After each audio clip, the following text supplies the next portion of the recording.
porque não me envergonho do Evangelho de Cristo, pois é poder de Deus para a salvação de todo aquele que crê. Desperta, Arapiraca! Olá, gente! Graça e paz de Jesus. Deus abençoe a vida de vocês. Hoje nós estamos gravando um episódio um pouco diferente. Hoje nós não teremos um pastor entrevistado, uma pastora entrevistada, mas nós conversaremos entre pastores. Está aqui comigo a minha esposa, pastora Iris Marques, e ela tem umas perguntas abençoadíssimas. Sabe aquelas perguntas um pouquinho polêmicas? Um pouquinho ou muitas perguntas polêmicas. Nós estaremos aqui para esclarecer alguns assuntos interessantes. Então vem muita coisa boa, muita edificação em mais um episódio do Desperta Arapiraca. Bem-vinda, pastora Iris Marques. Muito obrigada. Olá, olá. Paz e graça a todos. Espero que vocês se encontrem bem nesse momento. E sempre é uma honra, meu amor, estar aqui. A honra toda minha. Mais uma vez contigo, né? Nessa jornada, nesse propósito. E a ideia surgiu, né? Dessa modalidade. Surgiu. Algumas vezes eu faço perguntas a você. E eu disse, meu Deus, era para ter gravado isso, era para ter registrado essa resposta top do nosso pastor, nosso teólogo, nosso mestre. E aí eu disse, poxa, então por que não registrar isso? Porque muitas vezes é uma dúvida minha e pode ser dúvida de muitas pessoas. Minha, inclusive. Até eu respondendo, vão surgindo novas questionamentos, ideias, novos pensamentos. Exatamente. Né? Então, nós estamos aqui para responder à luz da palavra de Deus, né? Eu sei que existem várias interpretações, pastores têm várias correntes teológicas, correntes teológicas, mas nós estamos aqui para tentar se aproximar ao máximo do que a Bíblia diz, o que a Bíblia vai responder. E eu já quero registrar esse momento aqui para que muitas pessoas também sintam o desejo de aprender mais sobre a palavra de Deus, sobre esses assuntos que muitas vezes não são pregados nas igrejas, né? Algumas escolas de ensino teológico, ensino bíblico, não falam exatamente sobre isso. Se aprofundam tanto em questões polêmicas, né? Exatamente. Essas polêmicas, elas surgem mais por cortes que são lançados na internet, né? De alguns cultos, algumas falas. Isso. E depois o pastor, quem falou, tem que se justificar. Às vezes é bem polêmico. Exato. Né? E precisa ser esclarecido. Então, tudo hoje está sendo registrado, está sendo filmado, as pregações dos pastores, né? Uhum. Mas eu vejo também uma extinção das escolas bíblicas, né, dominicais. Estou falando assim na corrente mais no pentecostalismo, né? De ensino, né? As escolas que acontecem muito nas Assembleias de Deus, as escolas bíblicas, sabatinas ou dominicais, né? Uhum. Mas não é que está extinto, mas é que cada vez tem um número menos frequente de pessoas. Isso. E isso é ruim, porque a Bíblia precisa ser estudada, vivenciada, interpretada, né? Verdade. Até porque muitas pessoas não vão ter uma compreensão profunda de um tema bíblico em um culto. Porque o culto você vai envolver a participação na adoração, no louvor, né? E um estudo aprofundado sobre um determinado tema só, de fato, em uma escola. Uma escola, né? Uma escola bíblica, sabatina. Direcionada para o ensino bíblico, para esse ensino, né? Para perguntar também, as pessoas perguntarem, né? Exato. No culto a pessoa não vai perguntar, pastor, o que quer dizer isso? Não vai interromper o culto para, pastor, não entendi. Né? Verdade. Mas numa escola, no momento, né, de ensino, dá para se entender isso. É claro que nos cultos a gente ensina, mas você não tem aquele momento de tirar dúvidas, Sim. Né? Então, a gente vê um número crescente hoje de lugares que tem cultos, que tem um estilo mais de pregação, tal. E as escolas bíblicas estão cada vez menos frequentes de pessoas, né? Isso está acontecendo no mundo inteiro. Eu vi uma pesquisa de que isso não acontece apenas no Brasil, mas isso está acontecendo no mundo inteiro. A falta da busca pelo conhecimento bíblico está cada vez mais escasso. Conhecimento requer esforço, né? Exatamente. Como Paulo fala, se é ensino, que haja dedicação. Se as pessoas têm dificuldade de se dedicarem, de focarem, então elas não querem saber de ensino, de estudo. Querem receber o poder, né? Quer vir pronto. aquilo que ele deseja. Isso é ruim porque a Bíblia fala o seguinte, tem um versículo que fala, né? Meu povo perece Parece. por falta de Falta de conhecimento. conhecimento. Então, você vê hoje as pessoas sendo levadas por várias ondas teológicas, Uhum. várias vertentes teológicas, né? Sem fundamento bíblico, nem sem base bíblica.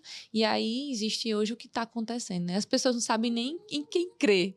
Poxa, eu só creio em Deus, Uma mas salada por mista quê? teológica na É. televisão, na internet, né? Então, Os desigrejados também acabam sofrendo porque eles acabam assistindo alguns vídeos, não tem parâmetro para decidir se aquilo de fato é doutrinário, é verdadeiro ou falso, e fica por isso mesmo. e Então, é não até tem o convincente, né? É. Tem muitos vídeos que a gente vê Uhum. de pastores e não pastores que a gente vê e, poxa, isso me convenceu. Então, você vai sendo levado, você vai sendo ensinado, pastoreado por alguém que você nem conhece a vida daquela pessoa. Tipo, você é o seu pastor, mas você não sabe nem se ele tem uma vida realmente que condiz com aquilo que ele está Verdade. pregando, porque você não conhece, você não está perto dele, então, né?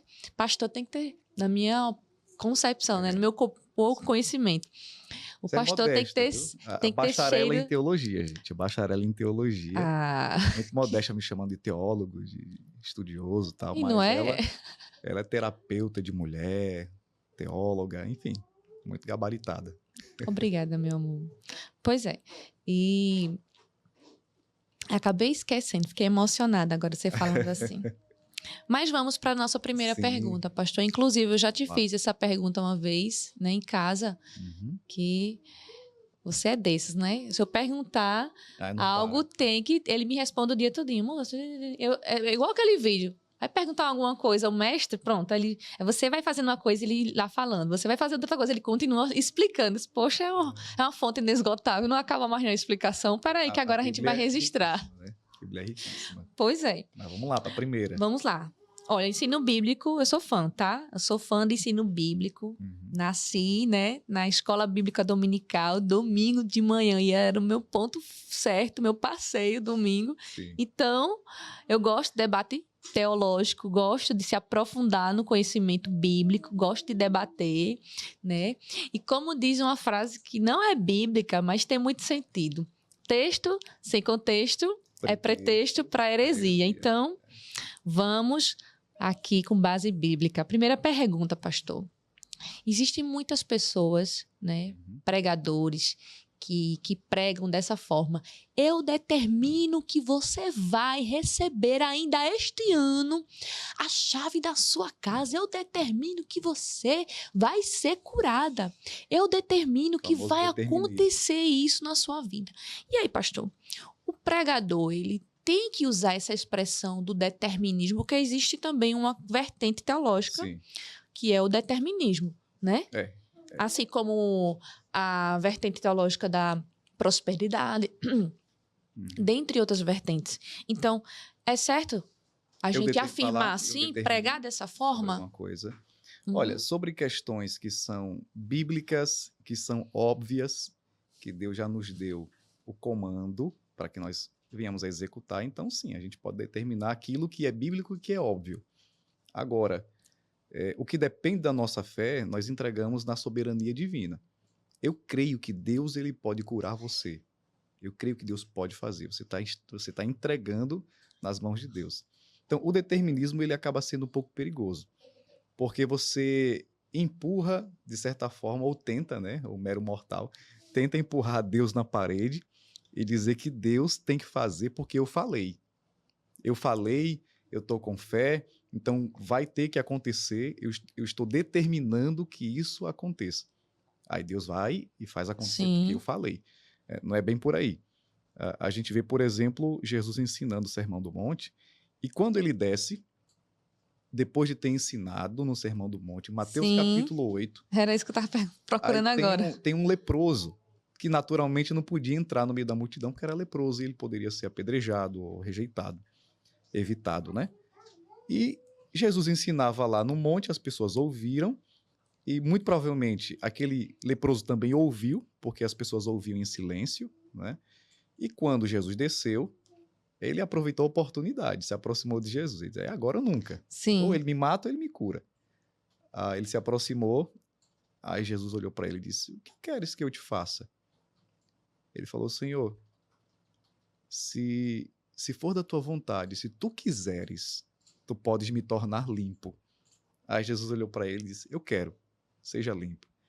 Então, naturalmente, um leproso queria ser curado. Ele poderia chegar diante de Jesus. Eu determino que eu vou ser curado agora. Uhum. Mas ele, mesmo sabendo que o que ele mais queria era a cura da sua lepra, Jesus perguntando o que você quer, ele ainda usou a expressão, se tu quiseres. Que coisa linda. Até o próprio Jesus, quando estava orando no Getsemane, se for possível, passa de mim esse cálice sem que eu beba. Contudo, não seja feita a minha vontade, mas a tua. Ou seja, existem coisas que Deus quer fazer na nossa vida e nós podemos crer sim que vai acontecer. No entanto, utilizar a expressão determino, eu exijo que seja feito de um Deus que é soberano, é tentar empurrar o Deus Todo-Poderoso na parede. Então não é dessa forma.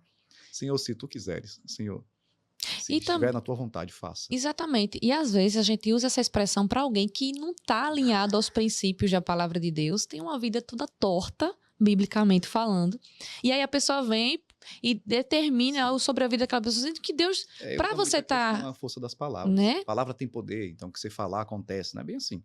Exatamente. Tem um texto na Bíblia que é em Mateus 10:1, Jesus chama os 12 discípulos e lhes dá poder para curar doenças, expulsar demônios, espíritos malignos, né? Então, Jesus nos deu poder e autoridade para repreender os demônios, para curar os enfermos, mas a gente precisa ter uma vida muito bem alinhada, né?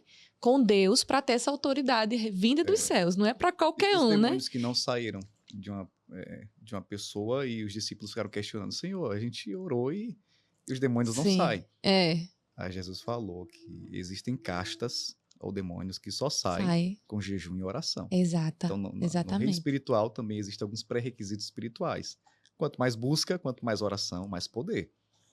E Deus, ele dá a cada um conforme ele quer. Dons não é para envaidecer o ser humano, mas é para servir a igreja. Então, a uns Deus dá profecia, a outros dons de curar, a outros interpretação de línguas.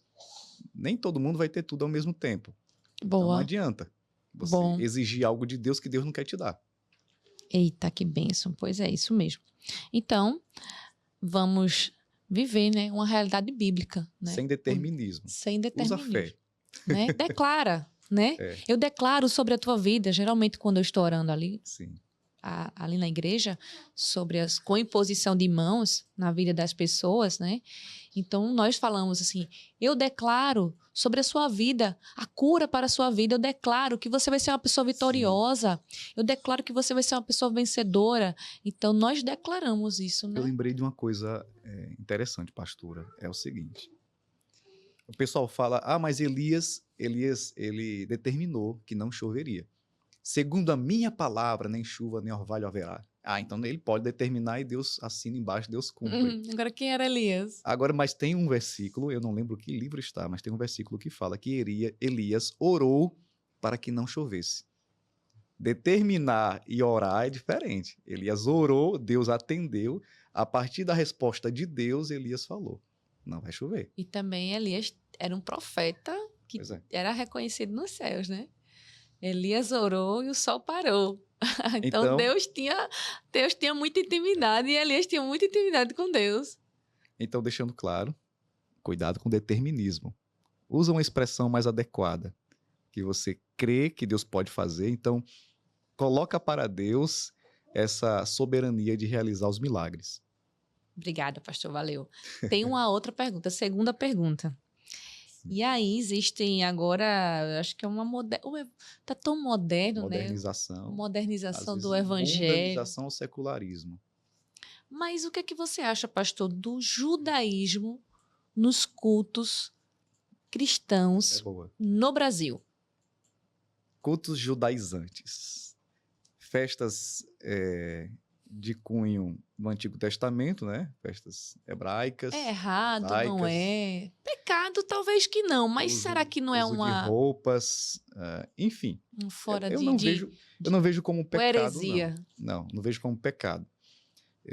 Didaticamente, eu acho até interessante as igrejas fazerem eventos que fazem referência às festas judaicas, até para a pessoa aprender, né? Exemplo, a festa da colheita, por Festa da exemplo, né? colheita, festa das Dos primícias, tabernáculos, Aí da você faz na Páscoa. igreja, participam lá os jovens, você explica o que é. É didático, né? Didático, é interessante. Você está pegando a Bíblia ali e está colocando em 4D, né?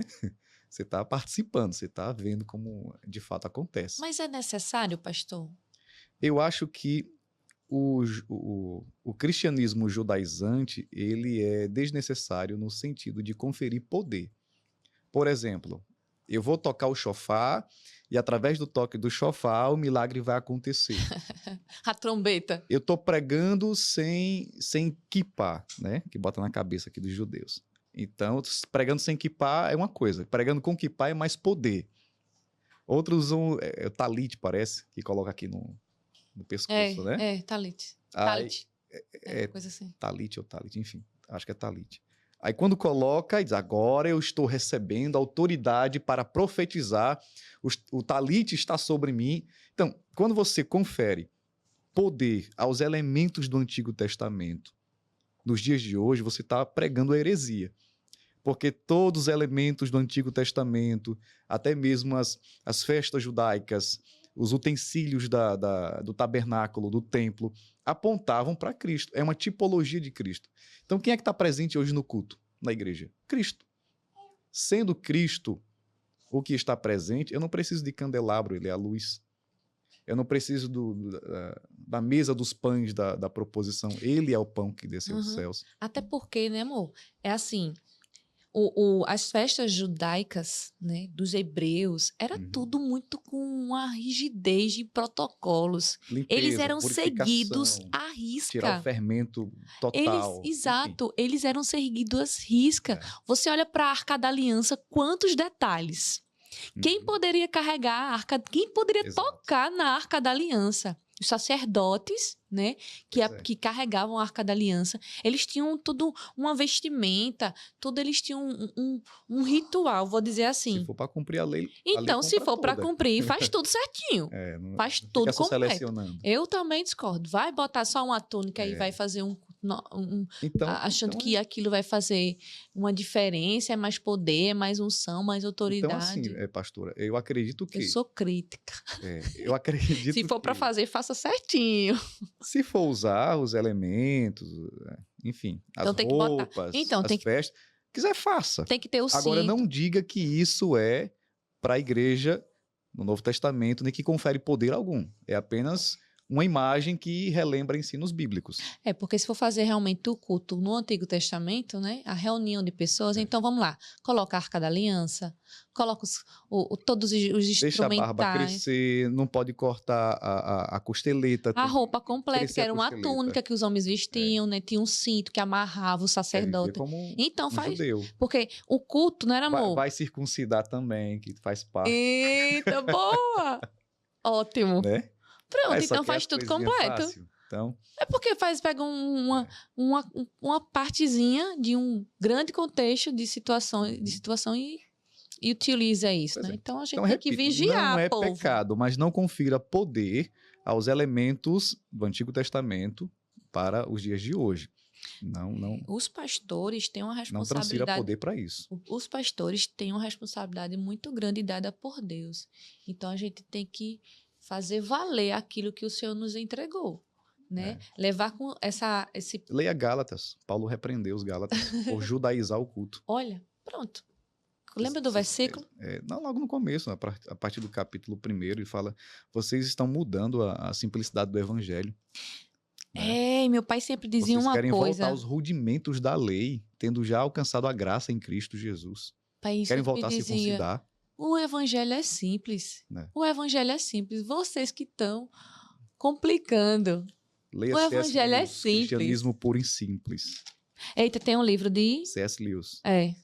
Cristianismo puro e simples. Puro e simples. Então, já entendemos essa questão do judaísmo nos cultos, né? Eu acho uma bonito. Realidade... Eu só não acho que confere poder. Entendeu? Não é porque eu tô com a roupa judaica que eu tenho mais poder do que quem não tem. Ou um kippah, ou um talit. E também eu falo o seguinte, se for para usar só uma túnica, é melhor que não use. Ou faça tudo completo, coloque tudo. Coloca a arca de ouro e de prata, faça uma arca de ouro e bota dentro da igreja. Eita. E bota os sacerdotes também, viu? São 7, né? Eram 7 sacerdotes que carregavam a arca. São... Era bem porque complexo, eram varais, né? né? Eram Isso. 4. Sacerdotes vestidos, né? Ainda iam sacerdotes tocando buzina, trompeta, enfim. Eita, mas há quem defenda. Né? Eu acho bonito os símbolos. É claro que é. Né? São perfeitos. Até porque foi o próprio Deus que mandou fazer. Oxe, então. Deus que mandou fazer espiritual. do jeitinho de Deus, só que... A espiritualidade é Cristo hoje. Eita, agora vamos entrar num assunto muito debate. Um debate muito legal. Esse... o pastor agora vai ficar rico. Com as ofertas, com os dízimos. Tem muita gente agora. Pra que eu vou ofertar? Pra que eu vou dizimar? Pra enriquecer o pastor? Sustentar o pastor? Né? E agora vamos falar sobre dízimos e ofertas, né? Certo. Perfeito. É um ato de generosidade, é um ato de devolver aquilo realmente que Deus nos entregou, nos emprestou. É 10% mesmo dessa uma parte? Fala aí, pastor, me explica. Muito bem. Ofertar é adoração. Até o próprio Jesus, usando a viúva, que tinha pouco, mas era praticamente tudo que ela tinha, ela ofertou mais do que aquele que tinha sobrando, né? Então, a oferta é gratidão. Jesus falou que não se pode servir a 2 senhores, a Deus e a Mamon, ou riquezas. Então, ele chama a riqueza de senhor. E muitas pessoas têm sido dominadas por esse senhor. Quem? Riqueza. Quando você quer ser grato a Deus por alguma coisa, você honra a Deus. E Salomão escreve lá em Provérbios, ele fala, honra a Deus com as suas primícias. Não é Provérbios ou é Eclesiastes? Mas é alguma coisa referente a isso. Honre a Deus, é Provérbios, com as suas primícias. Então, se você não tem Mamon como seu senhor, você não tem prisão com o dinheiro. Paulo diz que o amor ao dinheiro é a raiz de todos os males. Não é o dinheiro, amor ao dinheiro. Então, se eu congrego, se eu me sinto bem na igreja, se eu ouço a palavra, se eu tenho alegria em poder estar naquela comunhão, vivenciando a igreja, eu entendo a necessidade da manutenção da igreja e eu vou reter o dinheiro porque eu vou pensar que o pastor vai enriquecer, porque eu estou dando meu dinheiro para uma pessoa específica e não apenas para a igreja, então eu estou deixando Mamon ser o meu senhor. Por quê? Eu pago, por exemplo, o Netflix para assistir. Eu pago uma mensalidade de um clube para tomar banho de piscina no final de semana. Eu pago o YouTube Premium, eu pago não sei o quê, porque essas coisas me deixam felizes, né? As pessoas que fazem isso. Então, quer dizer que a igreja, que é o ambiente que você ouve a palavra, se sente feliz, você ouve uma mensagem que vai te colocar de pé, é justamente lá que você não vai também fazer a sua contribuição. Então, as pessoas precisam aprender que honrar o crescimento da igreja faz parte, através das suas ofertas. Então, ofertar é um dos princípios de gratidão que deve existir no coração das pessoas, porque naturalmente você oferta para todas as coisas que te fazem bem e felizes. Mas na igreja é polêmico ofertar. Então, as pessoas precisam rever isso. Paulo fala o seguinte, que o obreiro é digno do seu salário. Quem vive do altar, coma do altar. Quem se debruça diante do altar para visitar pessoas, para aconselhar pessoas, e eu abro um parêntese para dizer que muitos pastores passam por pressões psicológicas, ansiedade, carregam sobre si as dores, as ansiedades das pessoas, e ele leva isso para casa, ele administra isso todos os dias. Então, Paulo também ensina o seguinte, que aquele que é instruído reparta com quem o instrui. Então, claramente, o obreiro que faz a obra do Senhor com alegria, com responsabilidade, ele é digno, sim, de receber a oferta de manutenção pela obra que ele realiza. E também para o crescimento da obra do Senhor aqui na terra.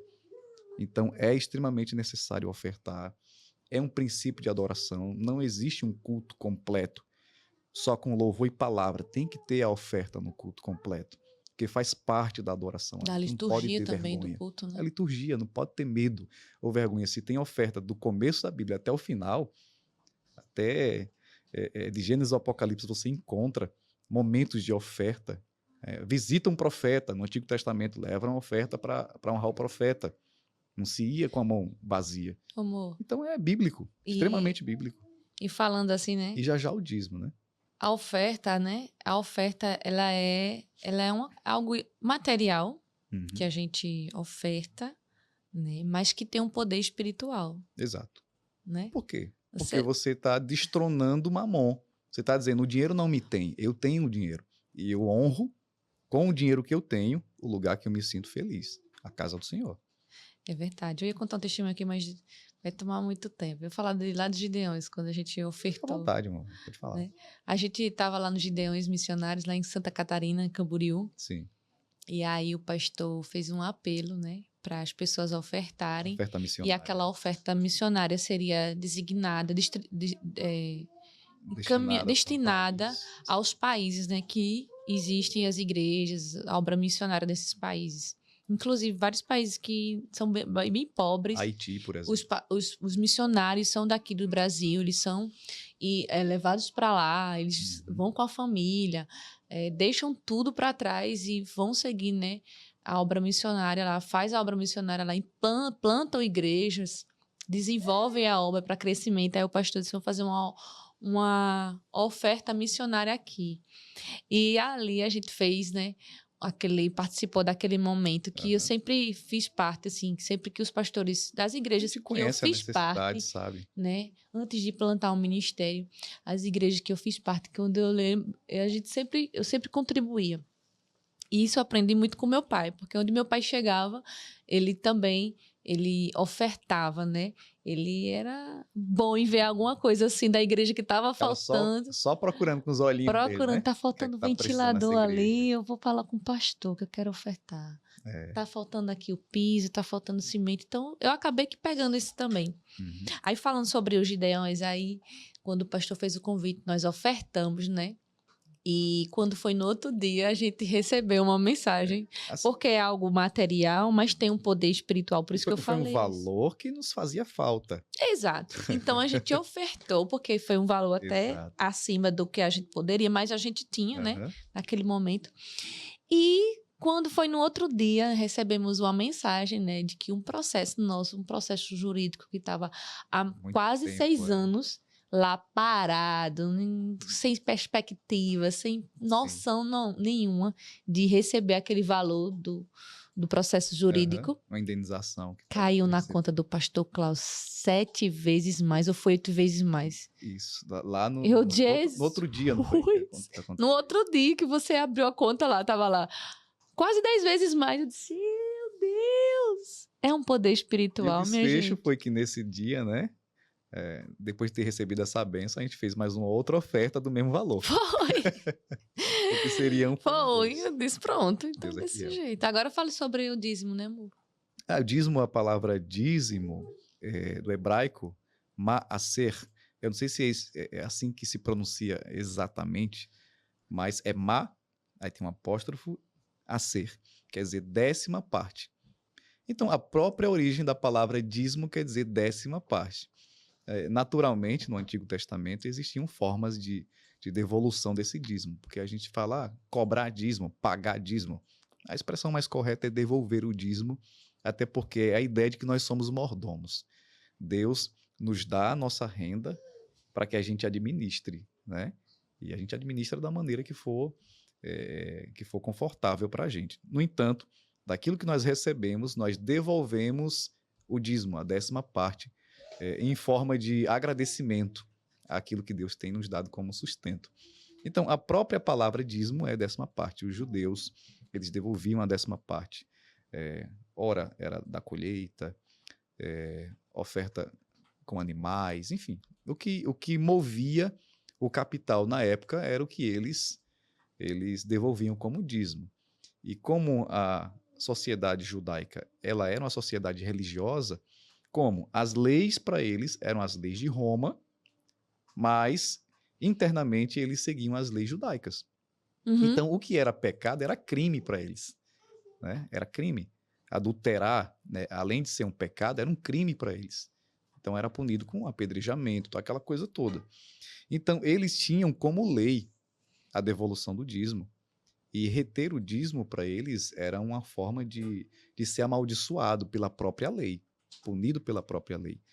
No período da graça que nós estamos vivendo, nós somos convidados, nós somos chamados a ter essa reflexão da obediência da devolução do dízimo.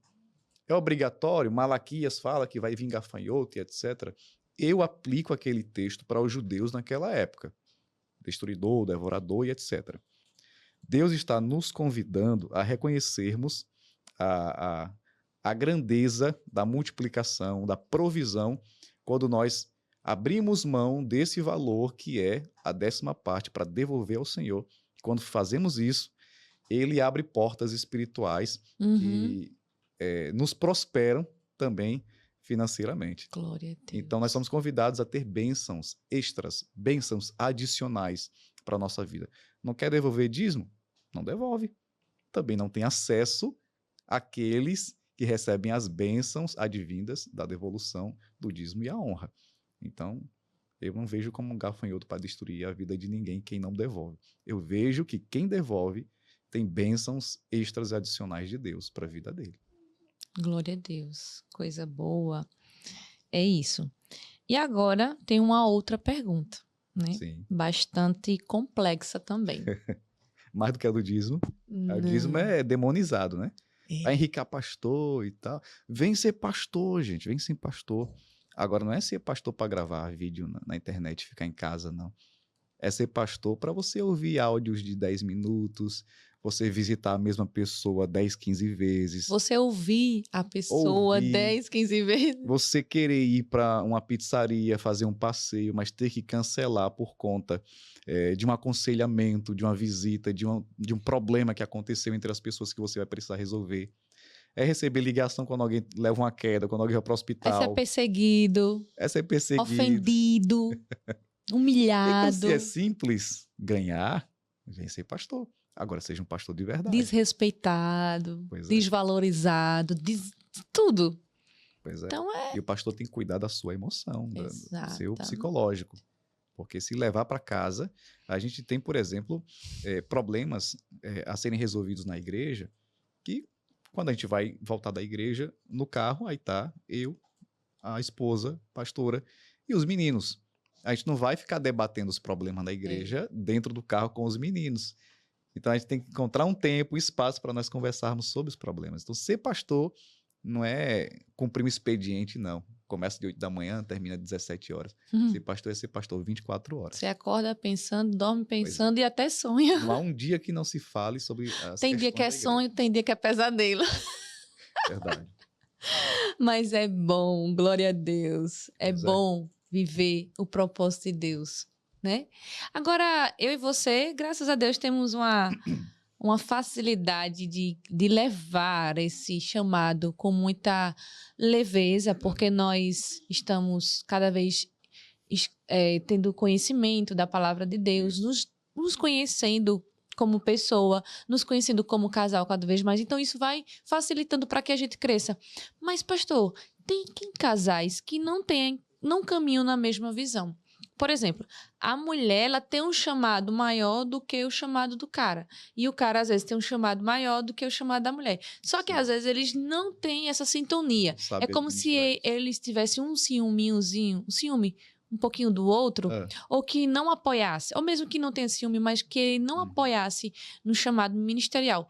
E, às vezes, nem apoia nada da vida também. É um casal que não apoia em outras áreas da vida, nem ministerialmente, nem circularmente, nem profissionalmente. A mulher não apoia o marido não apoia a mulher. Então, essas coisas assim, quando os dois caminham, tem propósito, um só tem propósito, não sei. Deus tem um chamado para os dois, para a família, para um só. O que é que você acha disso? Me responda, pastor. Exemplos práticos. A pastora Helena Raquel, que prega uma palavra profunda. Aparecida Borges também. A pastora Aparecida Borges também. Camila Bastos tem um marido também que... enfim, pastoras conhecidas pela pregação, pelo conhecimento. Um marido que é pastor. Eu uso como exemplo a pastora Helena Raquel, porque nós já vimos de perto, a gente acompanha um pouco o ministério dela. E o marido dela é um excelente apoiador do ministério. Não prega, né? Como ela prega, obviamente, mas está ali dando suporte a ela, ajudando nas viagens, nas Apoio moral, agendas, né? aquele apoio moral, tô junto, tô aqui, tô intercedendo por você. Ele reconhece o chamado dela e ela pastoreia, ela lidera a igreja. E ele está lá auxiliando a igreja junto com ela. Mas ela que lidera porque o chamado é específico na vida dela. Vai esse homem não reconhecer o chamado dela e ficar lutando contra isso? Ah, ela é mulher e o chamado deveria ser para mim e é com ela e vai sufocar o chamado dela. Então, é específico para a vida dela. A questão da mulher, ela acaba levando um peso um pouco maior do que o homem. Porque a mulher precisa ter, de certa forma, o controle de sua casa, dos seus filhos, os cuidados do lar. Não de ficar limpando ou lavando, não é isso que eu estou dizendo. Os cuidados do lar é a atenção para com a Cuidado e criação direção. dos filhos. Cuidado e direção. Cuidado e direção dos filhos. Mulher. Ver as coisas se estão no devido lugar em casa. E o homem dá provisão de ir para a rua. Enfim, não que a mulher não faça, mas esse é um propósito divino. Do homem ser o provedor, da mulher ser protegida por ele. E existem as exceções quando você vê quando a mulher ela tem esse chamado ministerial e precisa, ao mesmo tempo, também administrar a sua própria casa. Mulher, você foi chamada? Vai. Agora cumpra esses pré-requisitos que Deus lhe deu para você cumprir, para não atropelar as coisas. Já o homem, ele tem um chamado e a mulher não tem, a mulher precisa entender isso e precisa cobrir aquele homem com cuidados, com amor, com orientação, para que ele possa fazer também a obra do Senhor sendo acompanhado pela sua esposa, ajudando naquilo que lhe é necessário. Olha, eu também quero acrescentar algo aqui. Independente do chamado que a pessoa tenha, o homem ou a mulher, mas que eles cumpram a missão principal da vida deles.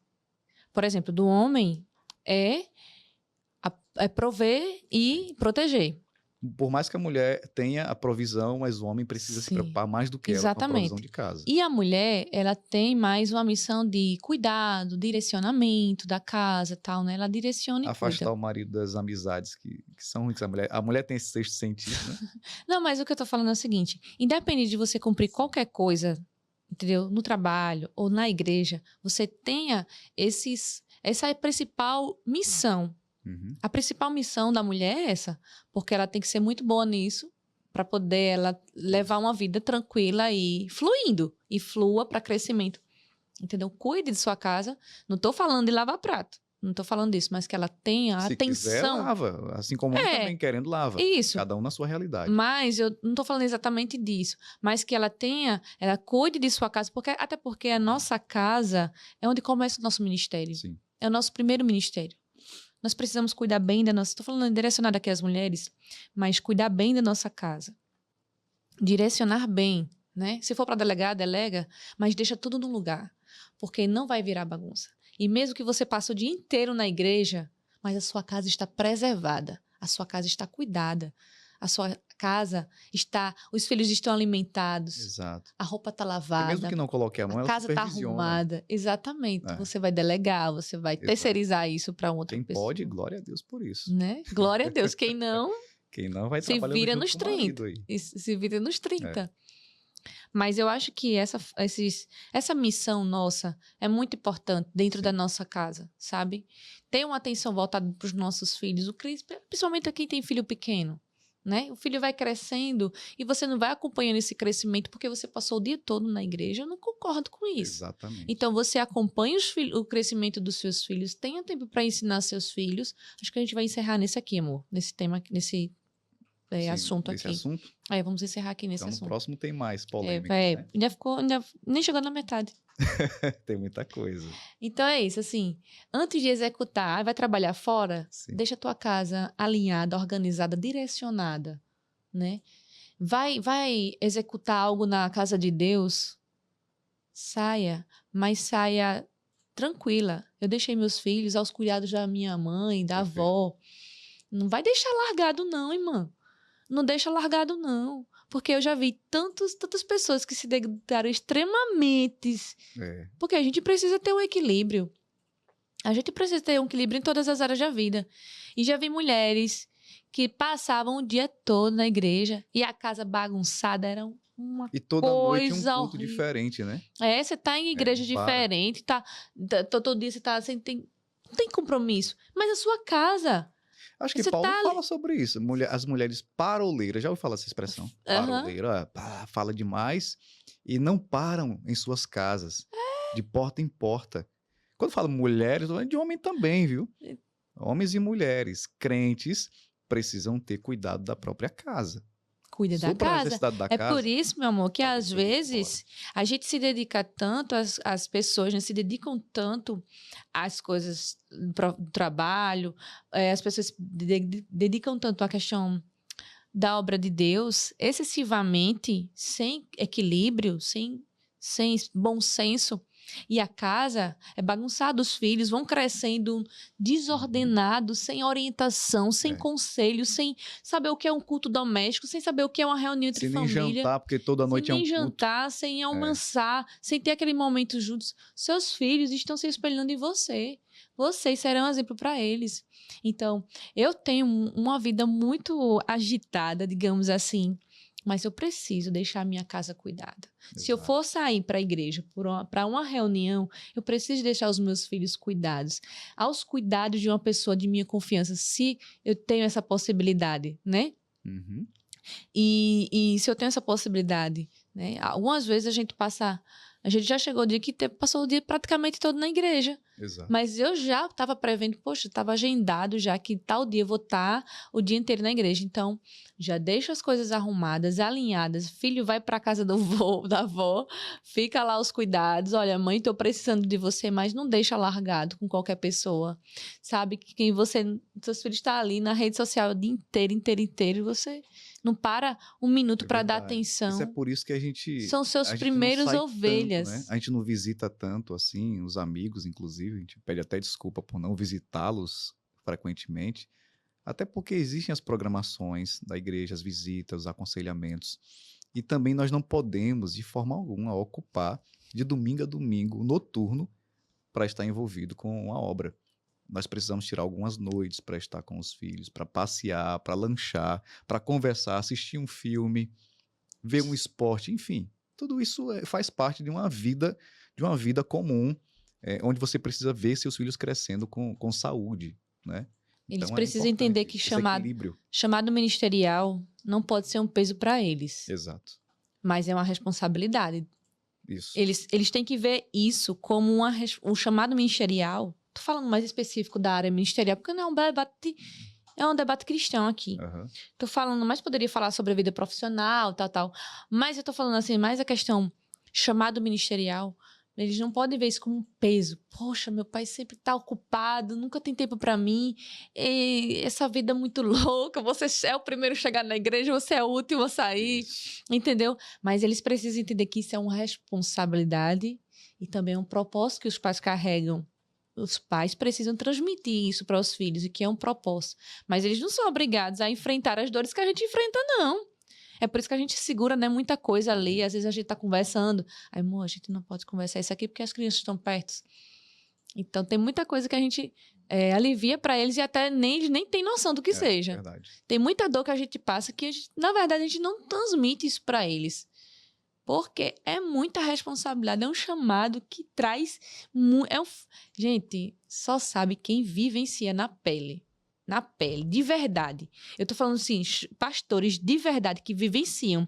Eu não tô falando, você pastorear uma igreja, você é um pastor, mas nessa igreja tem 10 pastores que cada um tá numa função diferente, né? Cada um já tá tudo bem ali direcionado. Uhum. Todo mundo bem, ninguém passa necessidade, ninguém passa necessidade, todo mundo tem seu emprego, ninguém já trabalha você, todo mundo tá ocupado. Não, eu tô falando de gente que precisa da sua atenção. Precisa, né? Verdade. Precisa da atenção. É isso. É isso. Lá no campo mesmo, com as ovelhas. Cheiro de ovelha, né? Não é cheiro de escritório, não, é de ovelha. Muito bem. É isso, amor. Finalizamos aqui. Muito bem. Vai ficar... Se você ouviu esse vídeo, né? Esse vídeo te alcançou e você ficou com alguma dúvida, deixa aí nos comentários, manda pra gente no nosso Instagram. E se também você quer que o pastor explique sobre determinado assunto, eu tenho dúvida nisso aqui e tal, então nós vamos tentar esclarecer o máximo à luz da Bíblia, que é esse o nosso objetivo, o nosso propósito. Amém? Que bênção do céu. Então a gente ora, finalizando mais Vamos esse orar. episódio maravilhoso. Pai querido, santo e eterno, eu quero te agradecer por esse momento maravilhoso, onde nós estivemos, ó Pai, conversando sobre assuntos concernentes à tua obra, Pai, de grande edificação, para que nós venhamos a ter cada vez mais conhecimento. E a tua palavra diz que nós devemos conhecer mais o Senhor e prosseguir conhecendo. Então, o Senhor é fonte inesgotável de sabedoria, de conhecimento. Nos aproxima cada vez mais de ti, Senhor, porque assim sendo, nós abriremos os nossos olhos para muitas áreas da nossa vida, para nós termos acesso, crescimento e vitória. Pai, muito obrigado.